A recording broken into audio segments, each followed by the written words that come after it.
하나님께서 우리에게 말씀하실 때 당신을 보호하시기 위해 당신에게 말씀하시는 것이 아니라는 것을 알아야 합니다. 여기 이유가 있습니다. 하나님의 뜻과 계획을 말씀해 달라고 부르짖는 자신을 여러분들은 자주 발견하게 될 것입니다. 지금도 아마도 그렇게 하고 있을지도 모르겠습니다.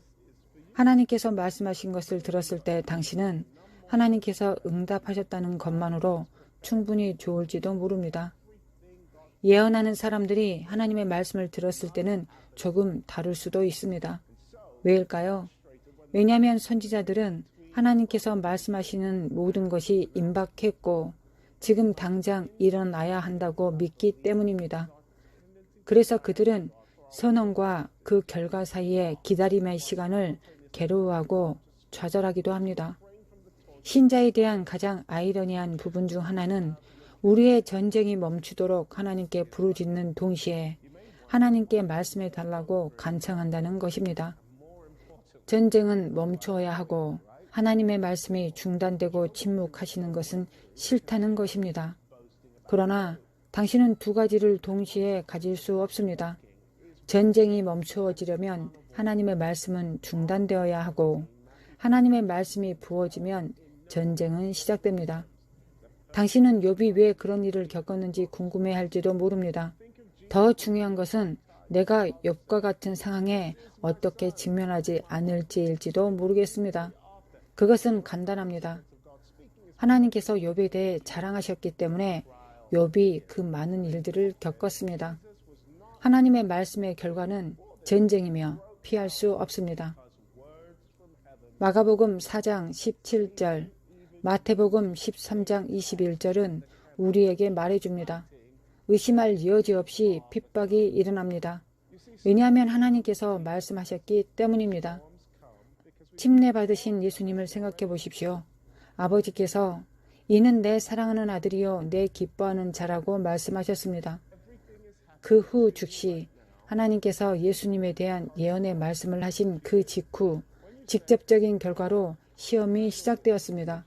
하나님께서 말씀하시기 전에 예수님께는 익숙하지 않았던 전쟁을 치르셨습니다. 하늘에서 하나님께서 말씀하셨기 때문에 시험이 시작되었습니다.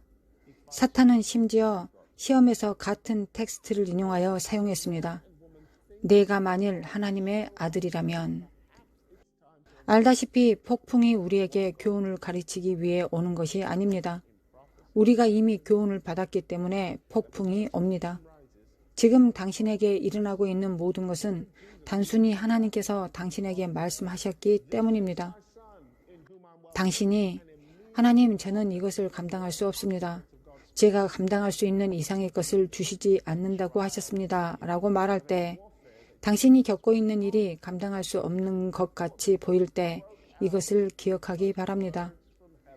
사탄은 당신이 생각하기에 당신이 누구인지 기초하여 당신과 싸우지 않습니다. 사탄은 하나님께서 당신이 누구라고 말씀하시는지에 기초하여 싸웁니다.